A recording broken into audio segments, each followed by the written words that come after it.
আহ বাসায় এসে আইসা একটু পেঁপে পেঁপে কাটতেছি বা পেঁপে কাটবো ডিউটি শেষ করে। রাত এখন 9টা 31 মিনিট। পুরুষ মানুষ আসলে কি বা পুরুষ মানুষের কাজ কি আগে বুঝতাম না। এরকম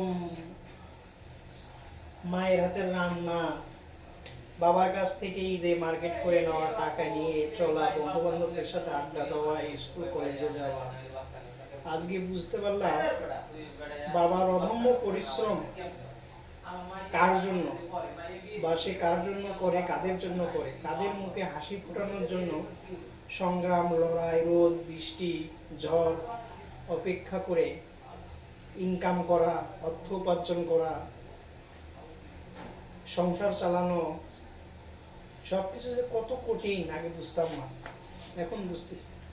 অনেক সময় আব্বুর কাছে 50 থেকে 100 টাকা চাইলে হয়তো অনেক সময় দিতে লেট করছে বা দিতে পারে নাই, মনে মনে খুব রাগ হতো, আরে কিসের বাপ, 50 টাকা দিতে পারে না, 100 টাকা দিতে পারে না, আমার বন্ধু একটা জিনিস কিনছে আমি কিনবো, ওর বাপে দেয় আমার বাপে দিতে পারে না, কেমন কপাল, কেমন কি আসলে।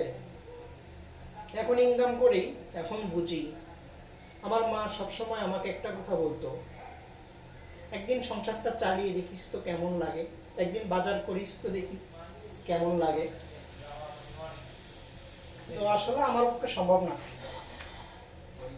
আমি এখন বিষয়টা উপলব্ধি করতে পারছি। বাবা নামক জিনিস কি যে একটা জিনিস, যা আসলে 20 বছর পার হলেই বোঝা যায়। আমি 20-22 বছর পর্যন্ত কোনো কর্মতে যোগ দিইনি, তারপরে আসলে আমার কর্মজীবন শুরু। তখন পড়াশোনা করেছি, বাড়িতে থাকছি, ঘুরছি ফিরছি, খাইছি, ওই জন্য অতটা বুঝিনি। কিন্তু এখন এই ব্যস্ত নগরী ঢাকা শহরে এসে চাকরি বাকরি, পরিবার পরিজন থেকে দূরে থাকা, এখন বুঝতে পারছি আসলে সংসার জিনিসটা কি।